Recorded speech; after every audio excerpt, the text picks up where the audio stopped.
বাসায় যদি অনুষ্ঠান না থাকে তাহলে বেশিরভাগ সময় এমন অনেক কিছু আছে যেগুলো আমি বাসায় বানাই না।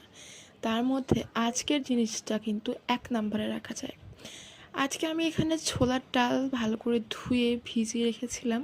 এবার পানিটাকে পরিষ্কার করে বদলে আমি দুধ দিয়ে সিদ্ধ করে এটাকে বেটে নিয়েছি। আর একদম স্মুথ করে বাটতে হবে যাতে ডালের কোনো আস্ত দানা না থাকে। আমি ব্লেন্ডারে করেছি, চাইলে পাটাই করা যেতে পারে। এবারে একটা কড়াইতে ঘি দিয়ে দিচ্ছি প্রায় 1 টেবিল চামচ, 1.5 টেবিল চামচ। এরপর এর মধ্যে একটু ফ্যাটানো এলাচ দিয়ে দিলাম।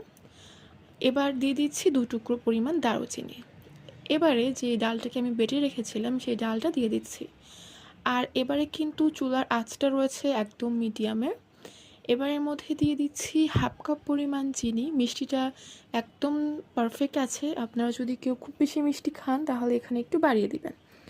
এবার চিনিটা গলে গেলে এরকম পাতলা হয়ে আসবে, সেই পর্যায়ে আমি একটুখানি ফুড কালার পানিতে গুলিয়ে অ্যাড করে দিলাম। এবার নাড়তে নাড়তে যখন দেখবেন প্যানের গা ছেড়ে দিচ্ছে তখন এই ডালটাকে নামিয়ে ফেলতে হবে।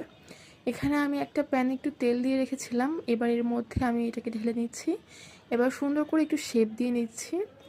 4 সাইডটা ভালো করে শেপ দিয়ে নেওয়ার পর আমি এটাকে এবার একটু কেটে নিচ্ছি। ঠান্ডা হওয়ার পর কাটতে গেলে শেপটা সুন্দর আসে না, তাই আগে থেকেই কেটে নিচ্ছি।